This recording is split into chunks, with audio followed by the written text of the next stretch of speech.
की इस कार्यकर्ता मीटिंग का मुख्य उद्देश्य हमारे समक्ष दो बातों को लेकर के था। एक तो पार्टी का मेंबरशिप ड्राइव सक्रिय कार्यकर्ता अभियान चल रहा जो लगभग अंतिम चरण में है। 25 सितंबर को ये पूर्ण होने जा रहा है। पार्टी ने ये निर्णय किया कि पूरे हरियाणा प्रदेश में 90 के 90 विधानसभा क्षेत्रों में 500 ऐसे सक्रिय साथियों को सक्रिय कार्यकर्ता बनाया जाए। चुनाव आयोग की हिदायत भी है कि हर 2 साल के बाद मेंबरशिप अभियान हो। मैं उन साथियों से गुजारिश और विनती करूंगा कि वो इस बात का विशेष तौर पर ध्यान रखें कि जो सक्रिय सदस्य बनाए जाएं, जो पार्टी के प्रति निष्ठावान है, जिनकी चौधरी देवीलाल जी की नीतियों में आस्था है और जो लंबे समय से पार्टी से जुड़े रहे, उन्हें इसमें अवसर देने का काम करें। ऐसा ना हो कि एक गांव से तो 10 बन जाए और एक बूथ हमारा ऐसा अछूता रह जाए। इस बात का विशेष तौर पर ध्यान रखें। और दूसरा, आगामी 25 सितंबर को परसों के दिन पूजनीय चौधरी देवीलाल जी की जयंती, जिसे पार्टी सदा हर्षोल्लास के साथ हरियाणा प्रदेश के कोने कोने में मनाती आई है। हम भी अपने ही बनाए हुए रिकॉर्डों को ध्वस्त करके सदैव चौधरी देवीलाल जी की जयंती को हर्षोल्लास के साथ मनाने का काम करते रहे। परंतु पिछले 2 साल से कोरोना का ये पीरियड कि पूजनीय चौधरी देवीलाल जी की जयंती को हम हर्षोल्लास के साथ जिला मुख्यालयों में मनाने का काम करेंगे। जहां जहां पर उनके स्टैच्यूज लगे हुए हैं, 108वीं उनकी जयंती है। 108 की टोली में गांव से, शहर से, वार्ड स्तर से लोग जाएं, अपने प्रिय नेता के जन्म दिवस को हर्षोल्लास के साथ मनाएं, प्रार्थना सभा में हिस्सा लें, उन्हें पुष्पांजलि अर्पित करें, उन्हें श्रद्धांजलि अर्पित करने का काम करें। चौटाला ने वायदा किया था आपसे चुनाव घोषणा पत्र के जरिए कि 75% हरियाणा प्रदेश के नौजवानों को रोजगार मुहैया करवाने का काम प्राइवेट सेक्टर पे करेंगे। उसे हरियाणा प्रदेश की असेंबली में कानून बनवाने का काम किया। परंतु आज कई हमारे राजनीतिक विरोधी भूपेंद्र सिंह हुड्डा सरी के लोग कह देते हैं कानून तो बना दिया पर अमली जामा तो नहीं पहनाया गया। भूपेंद्र सिंह जी हुड्डा आपके नेता चौधरी बंसीलाल जी भी कहा करते थे, जब चौधरी देवीलाल लोगों के बीच में कहते थे कि बूढ़ों मर मत जाइयो, मैं आपको 100 रुपये माहवार पेंशन दूंगा, तब वो कहते थे चौधरी देवीलाल तो यू वोट के लिए आपको बहका रहा है। अगर ऐसा हो सकता तो मैं पढ़ा लिखा हूँ, नहीं इसे कानून बनाने का काम कर देता। तब चौधरी देवीलाल जी कहा करते थे हम हरियाणा प्रदेश की असेंबली में कानून बनाने जाएंगे, कोई भेंट चलाने नहीं जाएंगे।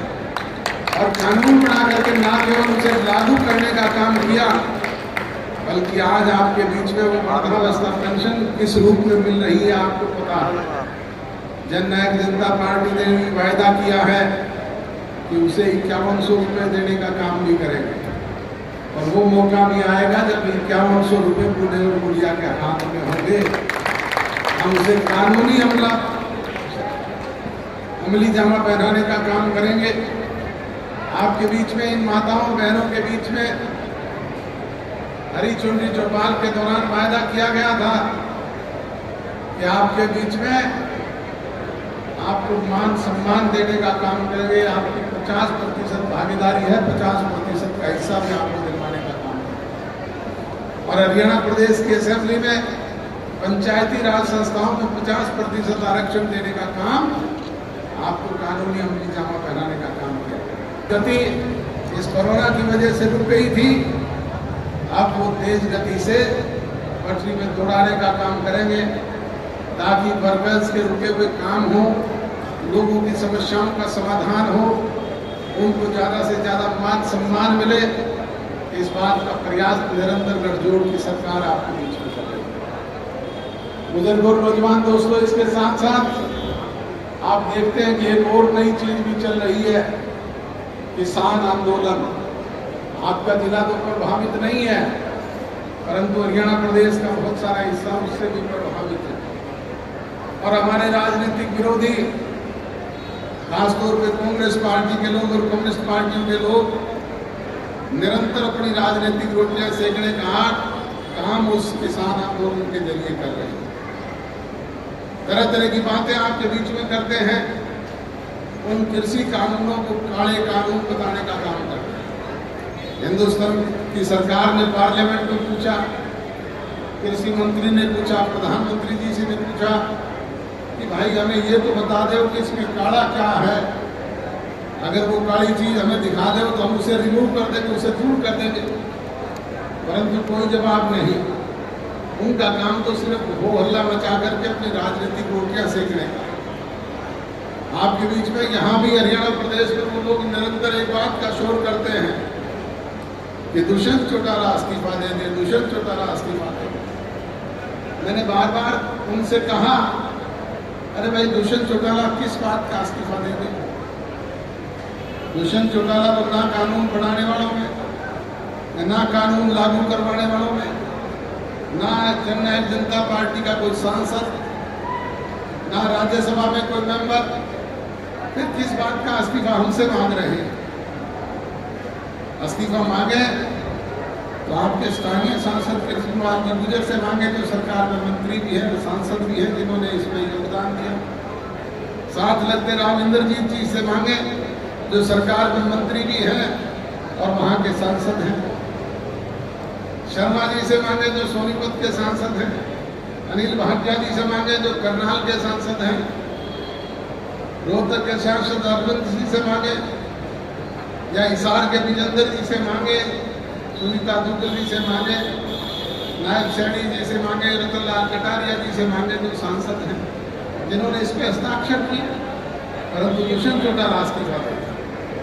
और मैंने तो फिर भी कहा, सार्वजनिक मंचों में भी कहा, मीडिया के समक्ष भी कहा, आज पुनः आपके बीच में दोहराता हूँ, अगर इस्तीफा इस बात का समाधान है तो एक नहीं, मुझे वो 10 के 10 लोगों के ले जाए, 10 के 10 के इस्तीफे मेरी जेब में है, ले जाए, हम उसका समाधान करवाने वाला।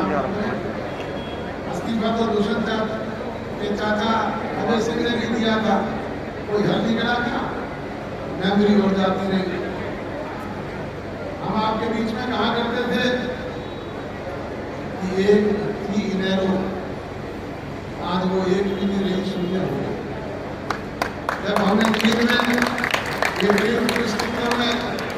जननायक जनता पार्टी का गठन किया, तब मैंने कहा था सार्वजनिक तौर पे कि भाई ये पार्टी का झंडा भी आपका, डंडा भी आपका, फंड भी आपका, पार्टी भी आपके, विधायक भी आपके, परंतु आप इन्हें संभाल करके रखेंगे।